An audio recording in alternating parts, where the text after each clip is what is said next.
Welcome back to the Legacy of Love podcast. I'm your host, Sarah Eckline. And today we're diving into the topic that is so central to this mission, navigating the journey of aging with confidence, purpose, and intention. So, my guest is someone who truly embodies this approach. Joining me today is Lynn Morrissey, the founder of SilverSavvy, and Lynn has dedicated her career to helping individuals and families embracing aging as an opportunity for growth, connection, and vitality.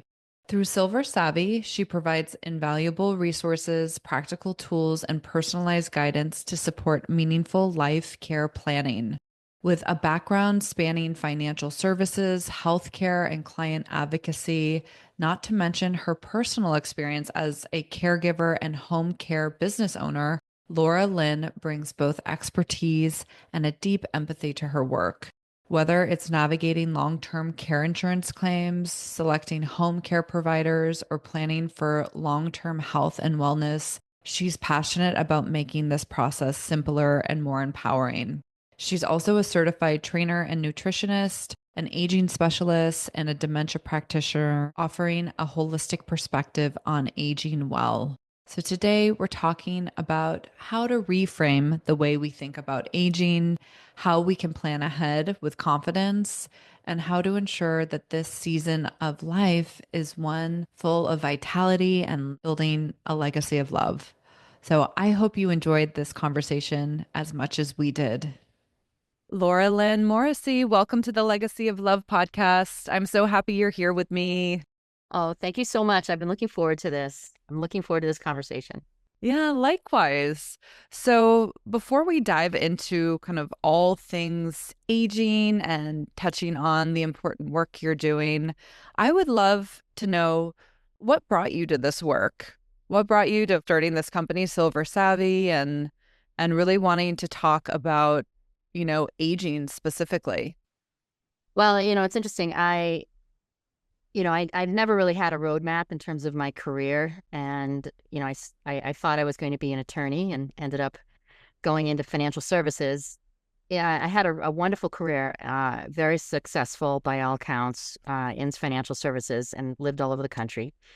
But as I got older, I started taking care of each of my parents and they were divorced at that point.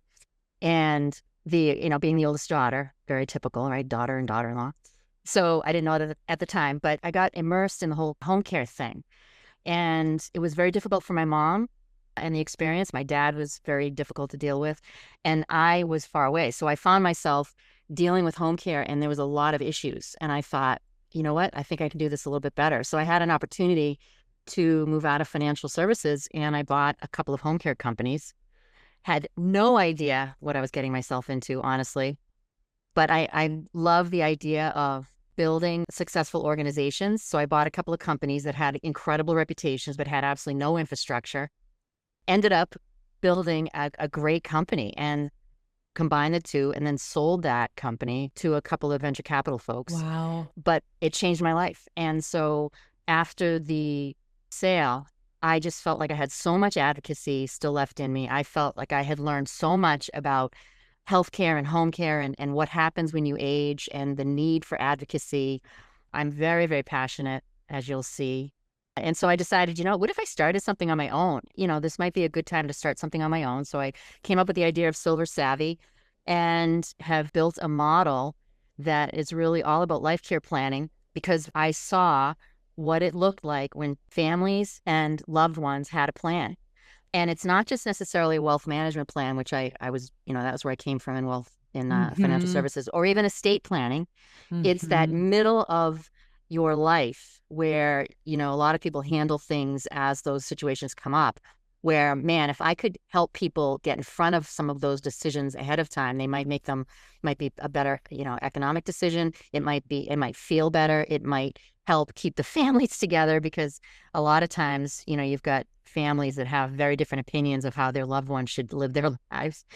And wouldn't it be nice to ask all the right questions ahead of time and be able to have a plan in place, because there's so many more options because we're living so much longer. So that's how SilverSavvy was born. And I just feel it's been really well received. And in the meantime, I thought, I should have a couple of certifications. So I went back to school and became a certified fitness trainer, believe it or not, and an aging specialist, which there is a thing called aging specialist. And I basically learned, about what's going on in the world as far as the aging population. How is it impacting the economy? How is it impacting healthcare systems? Who's aging well? Who's not aging well? What impacts are aging well? What are the elements of aging well? And I think that's really helped me to formulate, the life care planning work that I do. And, it's really been an awesome journey. So I'm having a blast. Wow. I love everything that you're doing. And that's so in line with the work that I do, and also why I wanted to start this podcast, is reaching people kind of upstream proactively. And, I think both as professionals and serving, enough families. I'm assuming that you've worked alongside hundreds of families at this point. I definitely have served hundreds of people. I can say there is a night and day difference when people have a plan, when people are willing to have these conversations versus avoiding the reality that we're all going to get sick and age and decline and die. And if we're not having those conversations, not looking at those hard realities, what ends up happening is it requires a crisis. It's just kind of too late. And there's a lot of friction most of the time, especially when you have multiple, adult children and everyone has an opinion of what's best. And a lot of times there's financial pressures because, knowing that you had a home care agency or multiple, that hard reality. What I find in my practice, when I'm working with clients, people assume, oh, this isn't covered by insurance. And unless you have long-term care insurance, which most do not, it's not, this is private pay. And for listeners, whether you're in your 30s, 40s, 50s, and 60s, the younger listeners here, I think that's an important piece to take away. I don't know if you have any recommendations or advice, because what I know it's like you don't want to get long-term care insurance too young, but you also obviously you don't want to do too late. Right. I've heard like 50s is like a nice, like when you reach 50, it might be a good time to kind of sit down and look and see if that's something that you can bring in and even afford, because not everyone can afford it. I mean, that's interesting. It's exactly right. So I think long-term care insurance became one of the niches that I got into when I was in home care, was how to pay for home care. And, I felt as though I'm a home care owner, but I should help families understand that, we're here to stay. Home care is part of the healthcare ecosystem now, especially after COVID, and especially with all of the changes that Medicare put in place. And so how do we pay for home care, given that it's not really something that any of us really talked about as part of our wealth management strategies? And I think we're getting better at that. But so long-term care insurance became a way to kind of hedge or segregate monies to pay for certain types of care, whether it be assisted living or home care or respite care, whatever. And we know that the evolution of the insurance policy that is long-term care has evolved as well. And the only reason that happened is because the insurance companies found that these people who bought these policies kept them, and they didn't let their policies lapse like so many do with their life insurance policies or other types of insurance. And so the insurance companies were like, what? So these very rich policies, these companies have to pay out. What does somebody who's younger now do? Well, I think, again, it's part of the life care planning. You have to understand how much will healthcare cost, and will my plan be able to pay in terms of self-pay? So, will my savings be able to pay for a major health event or some sort of, housing change or housing modifications? Or should I buy a long-term care insurance policy as that security necessary to help me with care going forward? And so it's still a great instrument to help with living well, but it's definitely an instrument for certain types of situations. It's not the right policy for everybody. And I think you have to sit down and understand. I know for myself, I got into home care. I ran out and I got a long-term care insurance policy because it's very hard. I was in my 50s, so absolutely that's the right amount of time, because if you go any longer, the policy premiums could be higher. And if you go any younger, you might be paying, far longer than you really need to. So, I think it's just one element of, our plan that we need to put in place. And again, I found I didn't know a lot of this. And here I am. I was in financial services for 20 years, Mm-hmm. working with brokerage firms throughout the country. And when I got into healthcare, and I talk about this with health providers, I'm like, why isn't there more education about what we're facing in life? I mean, every situation in healthcare seems to be more transactional. And yet we need to have a broader conversation around how health impacts our plan and, our retirement plan and ultimately our estate plan. And it was funny, this one RN, I ask these questions all the time of the different healthcare people. And she's like, I think we're so busy taking care of people, we don't even think about looking at the bigger picture. And I said, well, I Yeah. think this is an opportunity for all of us, like you and I, to do something different. So I know all of the posts that I put out on LinkedIn, they're kind of unusual. And it was funny. The first time I decided to put a post out, I was like, I don't know. I hope nobody like gives me, you know, crap on this. And I put it out. I couldn't believe how it was received. It's like, that we need to talk about this, Laurel, and we're so glad you're putting this stuff out here because we need to be thinking about this. We need to be thinking about stuff that can take up a lot of our wealth and impact our legacy and prevent some of the angst that you and I see with families that don't do that. Well, in my opinion, and time will tell, but I think with baby boomers, aging, and this is now like, I mean, the largest population that we've seen, I think that collectively, especially in the US, we're going to be forced to look at this. And, a care is a reality. We all are going to need that, both Yes. in the beginning of life and the end of life. And, it breaks my heart. I mean, right now I'm in a season of life where I have a toddler. And so I'm her primary caregiver. Yes, we have support and team, and our cost of care is, after our home expense, right up there. And my family's fortunate. We have the means to pay for. Not everyone does, but that same truth is when we're aging, and we really do, I think, collectively need to come together. And it is policies and funding. So we'll see what happens. Well, I think it's interesting. What I'm on a couple of legislative advocacy groups, and it's a slog, because we're still not really, I don't think as a country we're absolutely aware because the crises that families go through, they feel alone. So we Mhm. haven't really come together to realize that these crises that these families are going through is happening all the time. People like you and I and others may see it because of the businesses that we're in, but Yeah. families go through these crises by themselves and they don't necessarily Yes. talk about them. And so the legislative groups that I'm on, we're trying to deal with some of the the cost issues around even care. Family caregivers right now are a huge part of the care system. They're giving Yeah. up promotions, they're giving up their jobs, they're Yes. taking care of their loved ones by default. And ARP just did a study of how much is it really costing us to care for our loved ones. And finally, there's conversation around what are we going to do about that? Because at the end of the day, it is impacting us as a nation quietly. And we're burning out. Women are, we're burned out where Hmm. we don't know what other types of alternatives we have. You try to bring in home care, and one of the issues is caregivers have options now following COVID. The caregiver population is shrinking because they don't want to do this work. People are coming home Yeah. in more of an acute state. I've absolutely seen that post COVID. The landscape has changed significantly. And any home care agency that I've talked to, I mean, you hear about the challenges of just staffing. Absolutely. And, one of the things that I did in home care, I had no roadmap. So I did everything based on what I thought was right. And I thought, how do I pay the caregivers the most I possibly can?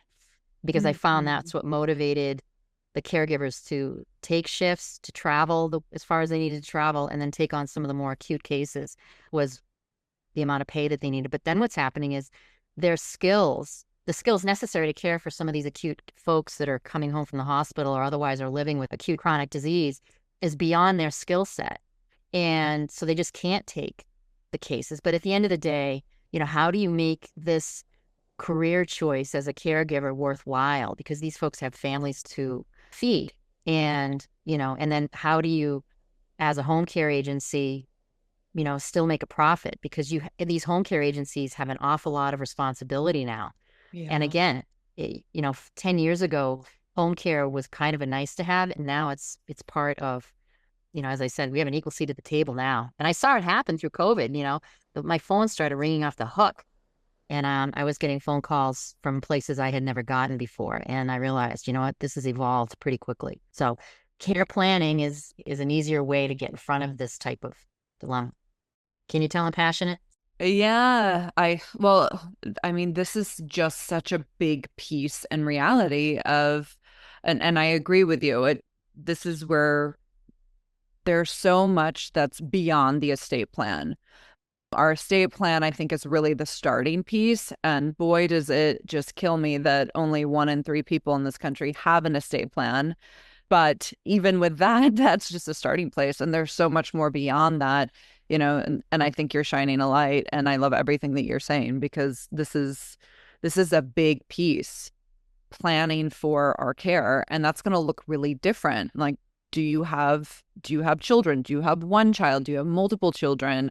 Are your children even available? Do they live near you? Right? Yeah. That's where I'm also seeing our family systems are changing.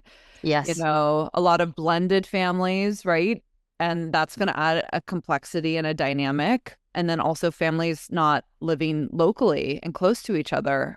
That's a lot of times where people are, coming and working with me and needing a professional fiduciary. They might have children, but they're either top executives and have a demanding job and just don't have the capacity to help their parents as they age, or they don't live locally. And so that's where, again, I think working with a team and professionals and not making assumptions and having these conversations proactively is really the best thing that you can do for your family. Early on, when you were talking about your journey, you were talking about when you were supporting your parents as they were aging.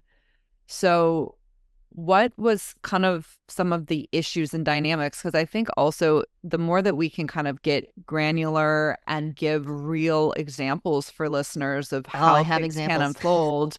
Yeah, because that's just, I mean, there's so many from, I think, staffing and scheduling who's actually working with, your parents. I'm assuming that was issue to also the financial piece. Hmm. So I would love to kind of hear a bit just about your journey and examples with supporting your parents with their home care. Well, it's interesting. My childhood was a little bit different. My mom and dad divorced when I was quite young, and my mother had a lot of health issues. So, I became really a caregiver for her at age 7. And whether my mother, liked it or not, that was really the role that I played, because at the end of the day, she needed a lot of support throughout her life. And she had moments and even years of doing well, but then there were years and years and years of where she didn't do well. And so naturally the burden fell on me. So there was this, you know, my pursuit of my own life, which I talk about a lot about, caregivers who have to take care of themselves, put the oxygen mask on yourself. I lived that. I lived that forging of a path where I could have a career, go to college, for instance, and then have a career and then be able to feel free to have a life while at the same time taking care of my mom when she needed it. And that was, a lot. So, what I found was neither one of my parents, they lived day to day. And so neither one of my parents either thought about the future, nor when you tried to really carefully broach those topics, they weren't really willing or able to talk about the future. So planning for them didn't happen. It was all reactive. And, those rocks were coming at me pretty hard for both my dad, who was living in Florida, and my mom was living in Massachusetts, and I was living in California. And so what I saw was, how do you have a conversation with your parents when you're the kid? And then how do you deal with the inevitable situations that are going to come at you as a child because they didn't do any planning at all? And that's exactly what happened. So And then how do you stay positive? Because, I saw families in my business that became, angry, resentful, wanted to just ignore it. And what I did was I channeled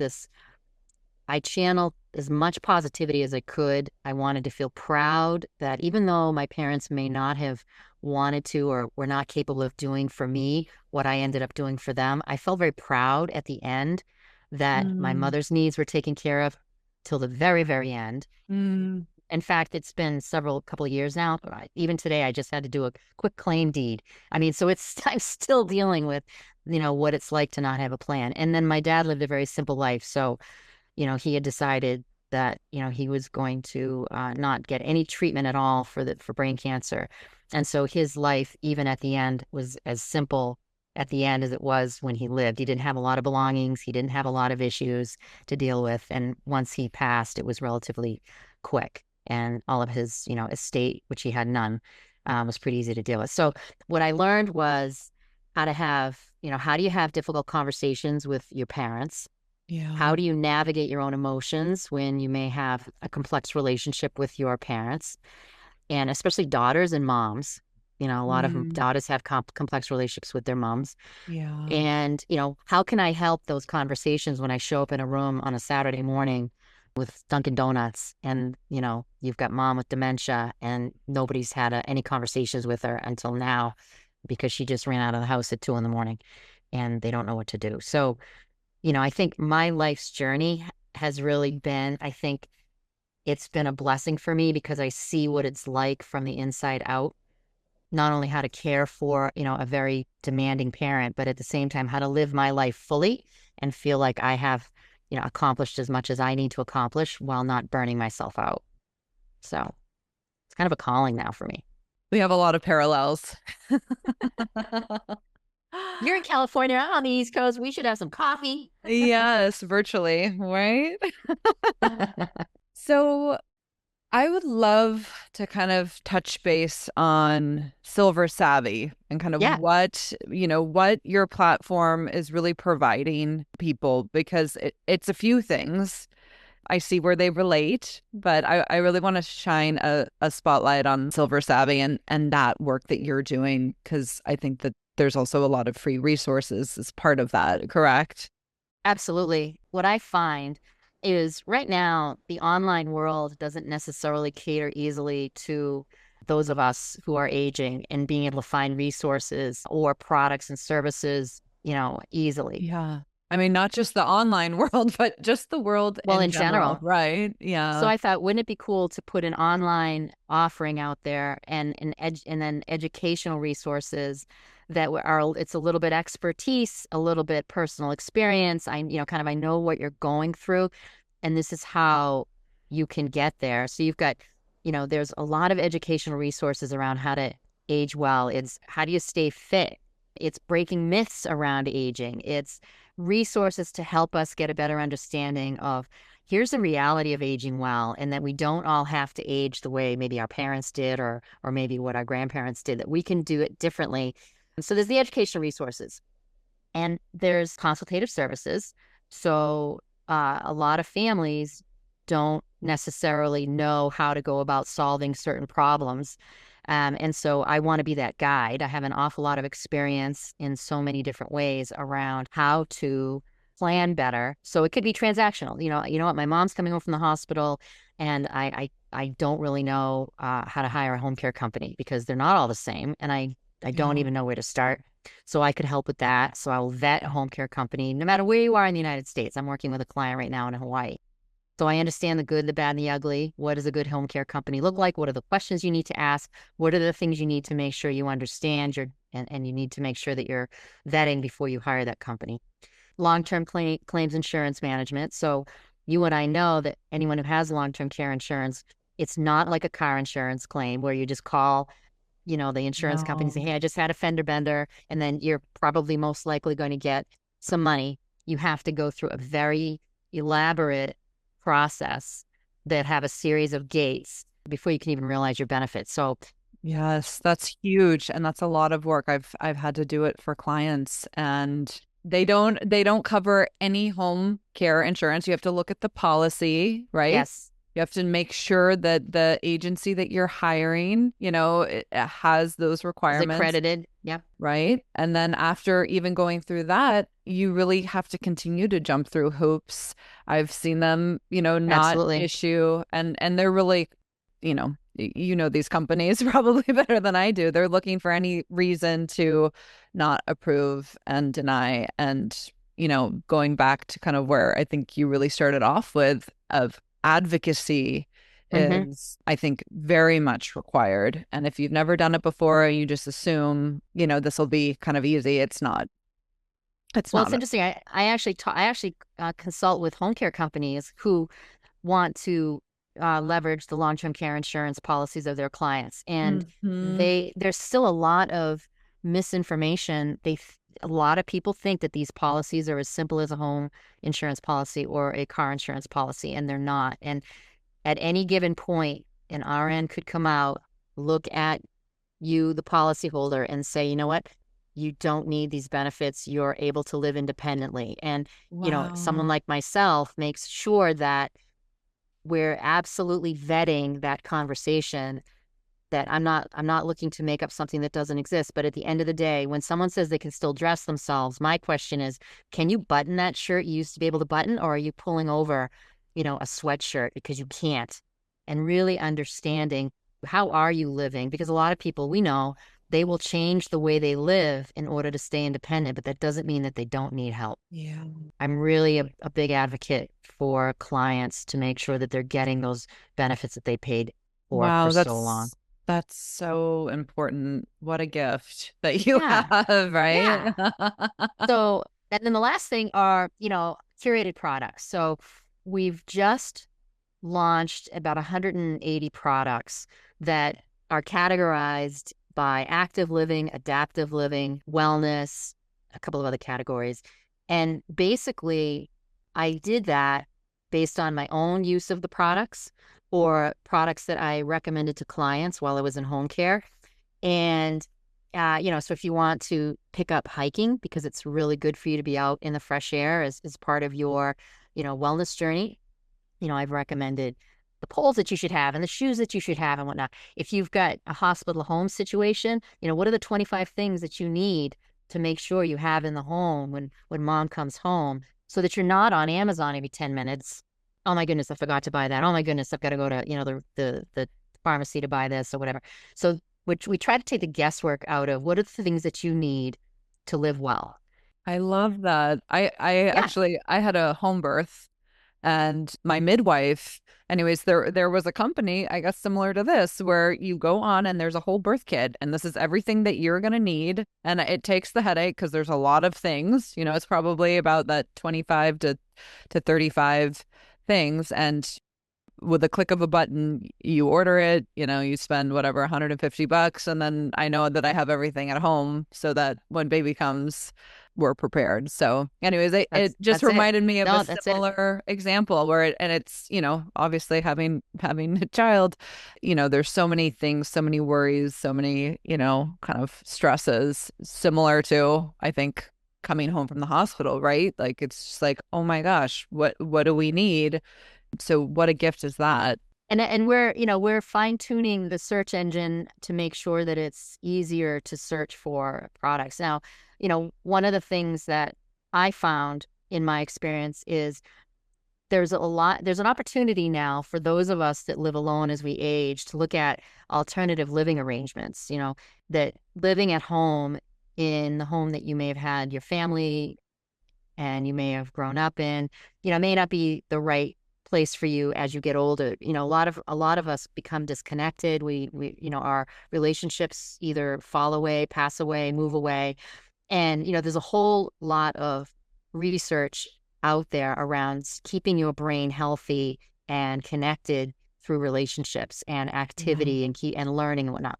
So assisted living communities and independent living communities have become a great way for us to age well, but they're not all the same. But at the end of the day, if you work with a guide like myself to select the right home, then okay, now what happens? Now I've got this big, huge home. how do I liquidate this home? What things do I select in order to move into my new home that's going to be so much smaller? That's another consultative type of service that we provide. And then, all right, what are the 25 things I need to make sure I have in my new home, to keep me organized in my new, basically downsized home, so that I don't have to worry about this stuff. I can go out now and reconnect with my brand new community, or connect with my brand new community. So between the curated products, the educational services, and then the consultative services, I think that it's a nice, robust offering to start with. And as we go, we'll modify, and we'll change it up as we see the needs arise. But right, for now, we're doing pretty well. And you're in terms of your consulting work, you're able to serve really kind of anywhere nationally. Absolutely. Yeah, Okay. absolutely. In fact, I was working with a client in Pennsylvania. She lives in Massachusetts, and she's evaluating this gorgeous CCR in Pennsylvania. But she hadn't necessarily asked all the right questions, and was really worried about, what's the impact on my financial plan if I decide to move to this place. And so, yes, so it's a question of, let me facilitate, a much deeper dive interview of this community, and make sure that you understand what the costs are going to look like in various scenarios. Because when you move in and you're independent, it's all swanky and you're playing pickleball, everything's great. But the minute you need medical care, or your health begins to decline, there's a whole different service model, and that's usually a little bit more expensive. And how does that impact your overall wealth management plan? So again, I'm able to have those conversations with the wealth manager, so that, all of that new information can be inserted in the plan. And then she can make a better decision around whether or not she moves there, without worrying about whether or not she's going to have enough money to live on through the rest of her life. Yeah, that's a really important piece. I work with a lot of placement coordinators because there's just so much to know. I mean, I think one of the big things that I've learned over the years is, not every like assisted living facility can it like if you're referred to hospice, sometimes they can't accommodate, and then you're looking at moving someone when they're like on their deathbed. I'm sure it's different state to state, but anyways, there's been situations like that, or they're not licensed to have oxygen. So if you're at one point needing oxygen, then you're needing to move again. And again, it's like when we're so frail and vulnerable, the last thing we want to be doing is having to move. And I think the bottom line with that is, and I found that as well, that, families don't necessarily, when they're evaluating a community like that, they don't realize that they're non-medical. So they Yeah. automatically think that they're a much more beautiful arm of a nursing home. They don't understand that they're not regulated under Yes. the same laws. And when you sit down and say, here's the 5 scenarios that you're going to go through in your life, let's see how this assisted living community stacks up. They weren't built for that. And family doesn't find out until they Yeah. hit that wall, and you're, in the middle of the night, they're not able to accommodate somebody who's in crisis. Again, that's the whole education thing. I think being that advocate for the families, you can sort of put that out there and say, just so you know, when this happens, you're going to find that this home will no longer be suitable. In Massachusetts and in New Hampshire, the communities will allow home care to come in, and if there's auction and whatnot, they will accommodate, a caregiver 7 by 24. But the assisted living community, they have no responsibility other than making sure that the home care company is licensed and able to do that type of support. But you're right. It's I think there's a lot that we can do to help educate our families and our Well, clients. and I think that's also where it's like it just can become exponentially just so Yes. expensive. And I actually had a client the last year of her life, the cost of her care was 7 figures. Yes. Thankfully she didn't run out of money. She had, quite a nest egg. But even with that, with, a sizable estate, that burn rate most people can't ever sustain. And it created a lot of tension in the family because, of course, everyone kind of had opinions of what needed to be done. But that, even for me, that was pretty shocking because she was at a assisted living and in addition to 24/7 home care. And even navigating that then required hiring a care manager to kind of oversee, who's responsible for what. And unfortunately, what happens is the assisted living has their licensing and home care has their licensing, and everyone's worried about their liability. Mm-hmm. Meanwhile, is this client getting the best care? Unfortunately not. And it was a pretty eye-opening experience to go through. So Unfortunately, that's not unusual. I'm working with a couple of groups to discuss situations like that. I would never say that people aren't doing their very best to try to accommodate, but we are all regulated. All of these groups are yeah. regulated, and they're all under the microscope. And so there's these gaps that the families have to fill. And so that's where Yes. all of the tension comes into play. And if we're able to, you know, recognize that ahead of time, if something should happen, what would be the best plan? Should she stay in an environment like that? Or does it make sense to move her into a regular apartment and have care come in? Because you're doing it anyway. That's basically what you're doing. But you're also paying for all this additional overhead that you don't take advantage of anymore because she's not able to. Yeah, no, exactly.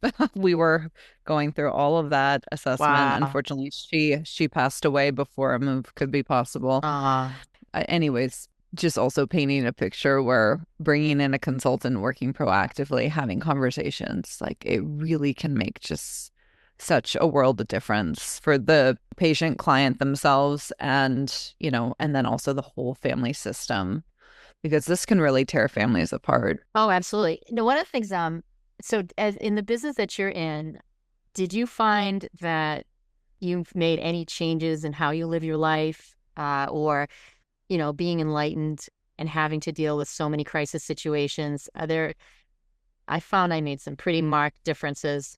Yeah, I would say I definitely, of course I have an estate plan. I think it would be Yeah, I don't it believe in would those things. it would be such a disservice. I have a podcast about this. So yes, planning, and I think also I have a tendency to err on the side of, really being a planner. I think there was kind of my brain naturally works that way. Actually, my therapist has said that's one of my gifts of my trauma. Oh my God. Did you see the LinkedIn post I put out today? It was No, about, I'll have to look at it. check it out, because it asks four questions. Are you a planner or not? And I Oh, actually answered the perfect. question and I said, I'm a planner. So you're not Yes. surprised by that, are you? Yeah. We're fellow planners. Yeah, how my brain works, I think kind of I future project, and I think not just, next year or 10 year, I really think in 20 and 30 years in advance. And there's a lot of gifts that come with that, but there's definitely a shadow that comes with that. Have to live in the present when you're doing that. Yes, right. So that's where, meditation and all Yes. these like kind of wellness practices, mindfulness practices is really kind of crucial for me and my personal journey and work and life. So I think planning kind of is one of the gifts that has come, and that's, part of me, I think personal, my own personal journey, but obviously I'm kind of strength training with the work that I do. And then I think also the willingness to just have conversations and, talking about death, talking about our end of life wishes and what we want. That's definitely conversations that I have at the dinner table, of course, with my, within my marriage, but also with my parents. And so, thankfully, knowing what both of my parents want, and their wishes and what their current plan is. And obviously that's going to be evolving as they age. So, yeah, I think that that's kind of some of the pieces of, how this work has impacted my day-to-day life. I'd be curious about you. I've become more aware of how beautiful life is. And, I was living extremely fast. I was working a lot of hours, chasing the next promotion. I know a lot of people live like that.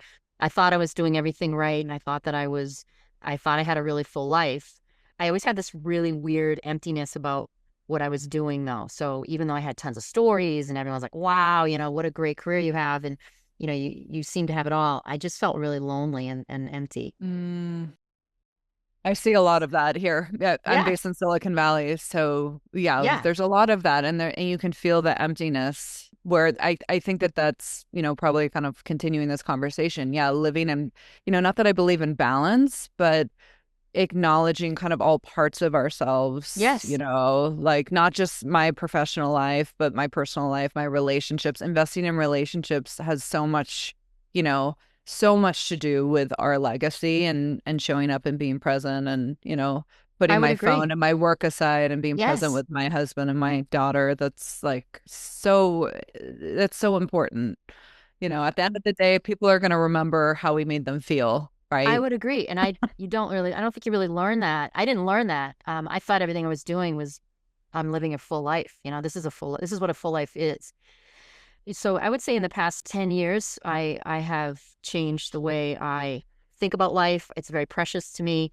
I changed the way I treat myself. I eat so much better. I mean, I used to live on Mm. meat and potatoes and porterhouse steaks and wine. And, again, it all seemed wonderful, but I just found myself not as healthy as I should be. Even though I was working out, I wasn't as healthy as I should be. And the connections I was making, I was very ephemeral. I would make lots of connections and then move on and move on and move on. And that was I think part of my growing up. I moved around a lot. And so that just became normal for me.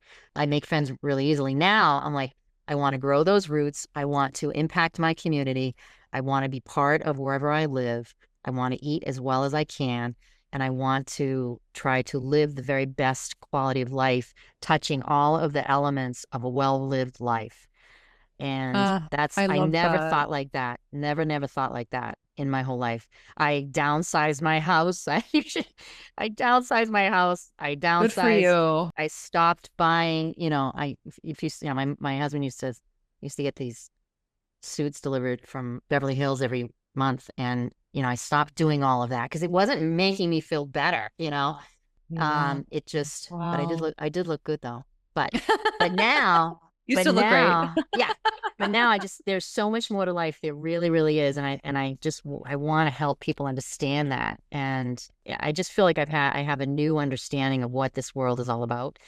I love that. And I love that you're kind of, I get the sense of like almost reinventing yourself in this Oh, kind yeah. of chapter of life. Oh, absolutely. I saw on SilverSavvy where you were, really kind of wanting to change the conversation on aging and talked a lot about really 60 is kind of, I don't know, the new 40 Yeah. and the ability for longevity. And that is something I would say going back to the work that I do, I hang out with people in their 90s, Yeah. 100. Yeah. I had a client pass away a few years ago who was 110 and you know, Sharp as a tack. yeah, and Yeah. it's just it that gives you perspective. So I would say that is absolutely one of the gifts of, this work. And I've been doing this. I started doing this work when I was 25. I'm now 37. You're an old soul. Yeah, I am. I've kind of always been. Yeah. And but the gift of spending time with my elders, it gives you perspective of really not to sweat the small stuff, Oh, I would right? totally agree. But it's funny. I think too, I just turned 60. And I think part of what I'm doing is I'm an advocate for myself. I mean, there are so many myths around aging. And, I probably believed a lot of those or lived a lot of those and had a lot of ageist ideas back in the day. People that are 60 or 70 or 80 or 90, we're not old. We're not old. A lot of Mhm. us still have a lot of insight and a wealth of experience. And, yeah, we are going to be one of the largest demographics. So that means we've got a lot of dollars. As I talk about this with businesses that, there's a lot of dollars out there that if you just apply the same consultative approach with older customers that you do with your younger customers, you're going to find out a lot more about them and that we don't all age the same. We don't all, we're not all saving every penny. We may not be buying as many things, but now we want experiences. We want to try new things. We want to learn new Mhm. things. For me, this is my third career. And, we're not focused on decline. We're focused on proactive aging. We want to understand what it is to age well. And we want to put those practices in place. And, I've got three friends that have climbed Kilimanjaro, and one of them's in their mid 60s, and two of them are in their 70s. That's awesome. One of them climbed a little bit more aggressively than the other two, and they weren't on the same trip. This is three different people, three different trips. But, at the end of the day, we are, oh, and then we're not tech savvy. Yeah, we are. Yeah. COVID got my clients into the whole technology world. And so, all of those ageist ideas have just been, blown up over the past couple of years. And I think that, businesses have a huge opportunity if they understand what those of us over 60 are thinking and the things that we want. There's not a lot of companies absolutely focusing on us. And we've got an awful lot of money to spend. And so I think that, it's huge. There's a huge opportunity there. I agree. I don't know if you've seen this. I'm sorry, it's a meme, but there's a side by side image of, okay, this is kind of what 60 used to look like Yes. versus Yeah. this is what 60 looks now. And it's an image, it's the Golden Girls Yes. versus it's not Sex in the City, but Probably like what is Christy that? Brinkley or somebody. Yeah. But the Sex in the City now they have a new, what is that show called? Anyways, I can't think of it, but they're also in their 60s, and it's just like, so, it looks really different. It's like, no, we're Yeah. not, old women. 60s is just still so young. Yeah, so that's really changed. Well, I really loved this conversation, Laura Lynn. Thank This you. is It's been awesome talking with you. Yeah, and I've taken away a lot from our conversation. I know listeners absolutely will. As we're wrapping up our conversation today, is there anything you want to leave listeners with in terms of just how to maybe reframe the way that we're looking at our own aging journey? I think understanding the aging journey and that it is a very multifaceted journey, it's very personal, but that there is a lot of information out there that you can use and leverage by working with folks like yourself, working with folks like SilverSavvy that can help you get a better understanding of what it looks like to age well and make sure that you're living fully and ticking off those boxes and refreshing skills as you age that may have gotten rusty. It's a great time to reevaluate where you're going in your life, and it's never too late to start something new. And I think that, that's really been an important lesson for me, and that's an important lesson for anybody that's listening. Oh, I love that. Thank you, Laura Lynn. So thank you, Sarah.